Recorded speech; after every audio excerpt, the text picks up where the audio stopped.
예, 오늘의 모닝 브리핑 시작하겠습니다. 딥시크 쇼크로 급락했던 기술주들이 반등하면서 3대 지수 모두 플러스 마감하는 그런 모습을 보였고, 다만 여전히 전망은 엇갈립니다. 쇼크가 과장됐다라는 주장도 있지만 이미 메가세븐의 틈이 생겼다, 추가적인 어떤 하락 가능성이 있다, 이런 주장들이 엇갈리고 있고요. 관세 뉴스 계속 늘어나고 있습니다. 트럼프 관세 시한 2월 1일에 근접하면서 뉴스들이 다시 증가되는 그런 모습이 나타나고 있고, 무엇보다 이제 FMC 임박했잖아요. 그래서 파월이 과연 어떤 발언을 할 거냐. 그러니까 트럼프가 금리 인하에 대해서 압박을 가했잖아요. 여기에 대한 파월의 발언이 어떤 형태로 나올 것인지, 여기에 대한 관심도 점차 높아지고 있습니다. 일단 미증시는 다 반등을 하는 그런 모습을 보였는데, 다우보다 S&P 500, S&P 500보다 나스닥이 더 많이 올라갔죠. 그러니까 한마디로 몇몇 기술주들이 지수를 끌고 올라갔다, 이렇게 보면 되는데, 실제로 보면 하락한 업종이 더 많았어요. 테슬라가 포함되어 있는 업종, 엔비디아가 포함되어 있는 업종, 이런 업종만 이제 상승을 했고, 그 외에는 대체로 경계감에 좀 하락을 했거든요. 그래서 전체적으로 엔비디아를 비롯한 AI 관련된 종목군들이 반등하면서 지수를 플러스를 만들었다, 이렇게 보는 게 합리적이겠죠. 자, 이슈들을 정리해보면 주요 증권사들이 엔비디아 낙폭이 좀 과도했다, 그러니까 이런 어떤 평가들이 나왔고, 특히 개인 투자자들이 엔비디아를 되게 많이 매수했대요. 예, 5억 달러 이상의 매수를 집중을 월요일에 했다라는 겁니다. 그리고 관련된 ETF에 자금이 유입이 됐는데, 어쨌든 전체적으로 하락한 걸 기회로 활용하는 개인 투자자들이 많았다라는 거죠.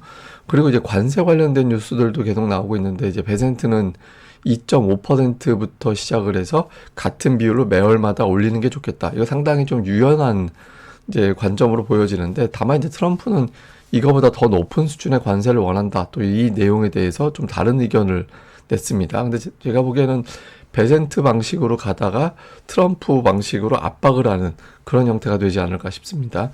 그리고 이제 AP에서는 그 멕시코, 캐나다 관세가 어떤 형태로 부과되는지를 주목해야 된다. 왜냐하면 이제 콜롬비아하고 차원이 다른 영향력을 줄 수 있기 때문에 향후에 멕시코와 캐나다에 대해서 어떤 태도를 취하는지가 중요한 어떤 그 기본이 될 거다. 이거 잠시 또 자세히 설명드리겠습니다. 그리고 백악관 대변인은 어쨌든 2월 1일부터 관세를 부과할 수 있다라는 데드라인은 유효하다, 이렇게 언급을 했거든요. 그래서 딥시크에 이어서 관세가 다음 변수가 되는지, 이 부분도 시장에서는 많이 주목을 하는 것 같습니다. 근데 제일 컸던 건 역시 딥시크 충격이잖아요. 이날 세 가지 의견이 나왔어요. 그러니까 첫 번째는 낙관론. 이게 결국에는 엔비디아의 GPU 사용했다, 그렇기 때문에 사양과 무관하게 반도체 수요 자체는 커진다라는 의미다. 그래서 엔비디아 주가가 하락하는 건 오바야, 이런 주장이 있고, 또 하나는 그 딥시크로 인해서 생성형 AI 도입이 쉬워졌다라는 점에서 오히려 경쟁적으로 시장이 커질 수 있다. 파이 자체가 커지면서 시장 규모가 커진다. 이에 따라서 관련주들 약세는 좀 오바야, 이렇게 보는 시각이 있고요. 반면에 이제 의심론이 있습니다. 이건 뭐냐면 딥시크 저거 못 믿겠는데라는 거예요. 우선 그 5만 개의 H백을 사용했을 거다. 그러니까 고사양 제품을, 분명 엔비디아 고사양 제품을 사용을 했을 텐데, 이게 수출 제한 때문에 발표를 못했을 뿐이지 가지고 있는 어떤 저걸 놀렸을 리 없어. 사용했을 거야, 몰래. 그러니까 이런 주장이 있고요. 또 하나는 이제 개발 비용이 600만 달러가 아닐 거다. 여러 가지 비용을 다 포함하지 않았을 거고, 저 600만 달러보다 심지어 아마 수십억 달러 들였는데 저 정도라고 발표를 했을지도 몰라. 이런 주장도 일부에서는 제기를 하고 있습니다. 실제로 보고서 보면 저런 내용들이 포함되어 있지 않다라는 거예요. 그래서 좀 의심을 하는 게 있고, 다음에 이제 경계론. 이거는 이거 아니다, 이거 충격 계속될 수 있다, 이런 경계론도 나오고 있는데, 어쨌든 이번에 틈이 생기지 않았냐, 그러니까 이렇게 급락했다라는 거는 투자들이 이미 흔들렸다라는 거고, 최근에 하락에도 불구하고 과매수를 해소하지 못했기 때문에 2차 하락이 나올 가능성도 충분히 있다, 이렇게 이제 경계론도 제기가 됐습니다. 그래서 이날 같은 경우는 일단 낙관론과 의심론이 더 부각이 되면서 이제 반등하긴 했는데, 오늘 같은 경우 이제 좀 주의해야 된다라는 주장도 다수가 제기를 했거든요. 그래서 향후에 시장이 또 관련된 종목군들이 안정적인 어떤 움직임보다는 좀 변동성이 커질 가능성이 여전히 있다라고 봐야겠죠. 그런데 그 이면에는 이런 것도 있는 것 같아요. 지난주 기준으로 볼 때 대형주 ETF에 자금이 좀 유출이 됐었거든요. 그래서 자금이 풍부하지 않은 상태에서 이와 같은 뉴스가 가해지다 보니까 일시적으로 좀 충격을 받은 것 같다. 그런데 이 충격이 가해짐과 동시에 또 자금이 또 대거 유입이 됐거든요. 그래서 좀 이런 어떤 빈틈을 노린 공매도의 공격이 아니냐, 뭐 이런 식의 어떤 주장도 일부에서는 저희가 됐던 것 같습니다. 그리고 이제 관세도 주목받는 이슈일 수밖에 없잖아요. 뭐 AP에서 관세 관련된 보도가 나온 걸 제가 또 요약을 좀 해보면, 우선 콜롬비아 관세 이후에 멕시코와 캐나다를 주목해야 된다라는 건데, 왜 그러냐면 콜롬비아에 대해서 뭐 그 불법 추방자들, 범죄자들 이렇게 비행기 태워서 보내는데 콜롬비아가 안 받아 이래버리면서, 그럼 관세 이렇게 해서 트럼프가 관세 부과한다고 했고, 그러면서 협상이 진행이 되면서 또 이게 이제 흐지부지 됐잖아요. 그런데 콜롬비아 같은 경우는 미국 수입의 0.5%밖에 안 되는데, 캐나다하고 멕시코는 30%를 차지하기 때문에 콜롬비아에 대해서는 관세를 부과하거나 말거나 별로 충격이 없지만, 멕시코와 캐나다는 다르다라는 거예요. 실제로 두 나라의 이제 그 관세를 부과할 경우 미국의 인플레이션이 자극될 수밖에 없다. 그러니까 인플레이션이 최대 0.5%포인트 올라갈 수 있고, 성장률은 마이너스 0.7%포인트까지 떨어질 수 있다라는 겁니다. 그리고 특히 예를 들면 석유와 가스 같은 경우 수입 60%는 캐나다에서 들여오기 때문에 가격 상승이 불가피하다라는 거죠. 그래서 지금 캐나다와 멕시코 같은 경우는 이걸 알고 있기 때문에 부과하면 우리도 보복할 거야 라고 이야기를 하고는 있는데, 그러면서도 이제 대화는 계속하고 있잖아요. 뭐 국경의 경계를 강화한다든가, 다음에 이제 마약에 대한 대대적인 단속에 나서면서 실제로 압수를 해버린다든가, 이런 어떤 대화에도 집중하고 있거든요. 또 어쨌든 이제 두 나라의 관세가 실제로 25% 부과가 되면 미국 경제에 미치는 효과가 영향이 클 수밖에 없기 때문에 트럼프도 이걸 알고 있다. 그래서 이제 두 나라에 진짜 부과하는지 아니면 협상하는지 여부를 보면 아마 다른 나라에 어떻게 하는지 이제 알게 될 것이다. 이런 분석들이 나오고 있습니다. 그래서 관세 뉴스 계속 주목을 해봐야 될 것 같고요. 다음에 특징주로는 우선 뭐 놀러 다니는 이제 관련된 산업들, 로얄 캐리비안 이제 크루즈라든가 뭐 카니발이라든가 이런 어떤 리조트, 크루즈 이런 종목군들이 강세를 보였고, 또 다른 쪽은 역시 이제 엔비디아, 그다음에 비스트라 이런 이제 전력 관련된 AI 전력 관련된, 그리고 AI 엔비디아 종목들이 이제 반등을 해서 오늘 이런 종목군들이 올라갔는데, 엔비디아 같은 경우는 되게 변동성이 커진 게 전일 시총 감소폭 역대 1위였잖아요. 예, 거의 6천억 달러 가까이 감소해서 오늘 시총이 거의 2,600억 달러 증가했거든요. 역대 시가총액 증가 폭으로는 또 역대 3위를 기록했습니다. 그러니까 하루는 역대 최대폭으로 이제 감소했다가 오늘은 또 역대 세 번째로 급증을 하는 이런 형태를 보여서, 다른 종목은 아예 안 보이고 오늘은 그냥 엔비디아가, 어제는 엔비디아가 시장 떨어뜨리고 오늘은 엔비디아 한 종목이 지수를 플러스를 만들어내는 그런 하루였다. 그래서 뭐 다른 어떤 특징들은 그렇게 크게 의미가 있다 이렇게 보기는 어려운 것 같습니다. 그런데 이제 시장에서는 결과적으로 1월에 증시가 오르지 않았냐. 현재까지는 이제 S&P 500이 플러스니까 연간으로 보면 긍정적인 신호다 이런 주장이 있어요. 그러니까 왜 그러냐면 1월에 만약에 시장이 올라갈 경우 상반기에 10%의 상승률을 보이고 하반기에 7%를 보여서 연간 19% 올라간다라는 거예요. 근데 반면에 1월에 증시가 하락하면 상반기에 4% 빠지고 하반기에 2% 올라서 연간으로 보면 거의 제로 정도 된다라는 겁니다. 그리고 확률로 보면 1월에 증시가 올라가면 1분기 상반기에도 올라갈 확률이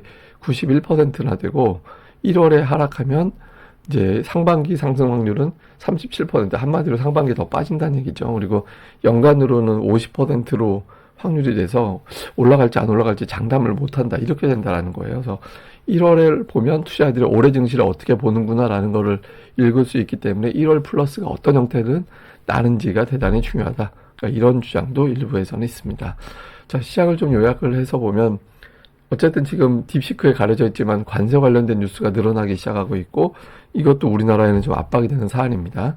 그리고 이제 엔비디아가 일단 반등을 했는데 과연 지속성 있을 거냐. 지금 뭐 공매도, 뭐 다음에 대거 자금이 유입되는 거, 이런 것들이 좀 엇갈리고 있거든요. 그리고 이제 일본에서 관련된 종목들의 움직임, 지금 우리 증시가 안 열리고 아시아 증시 대부분 휴장이기 때문에 일본 증시의 관련주로 봐야 되거든요. 그래서 어떻게 돌아가는지. 그리고 FMC, 이거는 제가 다음 방송에서 또 내용을 정리해 드릴 겁니다만, 이제 연내 추가 인하에 대한 어떤 압박을 가한 트럼프, 그리고 여기에 대한 어떤 파월의 발언, 이런 것들이 주목될 수밖에 없겠죠. 그래서 이건 뭐 내일 아침에 볼 거니까 뭐 다시 언급드릴 사안입니다만, 어쨌든 파월의 발언이 어떻게 이제 진행이 될지, 이 재료가 막 한 방에 여러 개가 터지게 돼요. 목요일 같은 경우는 딥시크 쇼크에 대한 2차 반응, 그 다음에 이제 FMC, 그 다음에 빅테크 실적까지 굉장히 뉴스가 많이 쏟아져 나오는 게 이제 목요일 아침이 되고, 우리 증시 금요일에 개장할 때 어느 정도의 어떤 반응을 보이게 될지를 결정짓게 되는 가장 이제 중요한 이제 날이 될 것이다, 이렇게 봐야 될 것 같습니다. 그리고 이제 엔비디아 시가총액이 그 감소했던 폭 역대 8위까지 제가 찾아왔는데, 다음 날은 이제 감소하고 나서 5번 오르고 3번 빠지고 이 정도 됐거든요. 이제 그 다음 주를 보면, 아직 이제 그 다음 주 반응을 보기 전이니까 이전에 7번의 사례를 보면 4번 오르고 3번 빠졌어요. 근데 시가총액이 더 많이 줄수록 그 다음 주에 올라가는 폭이 더 커지긴 했었거든요. 예, 근데 이제 뭐 이거는 되게 독특한 사례로 빠진 거라, 그러니까 그러니까 항상 빠지면 실적에 대한 의심이 뭔가 만들어지면서 빠진 거예요. 근데 이제 이런 이야기는 있습니다. 그러니까 어제 17% 빠졌잖아요. 근데 엔비디아 2배 레버리지에 투자한 사람들은 34% 빠진 거잖아요. 근데 34%가 빠져버리면, 예를 들어서 그 10,000원 하던 주식이 그 6,600원이 된 거거든요.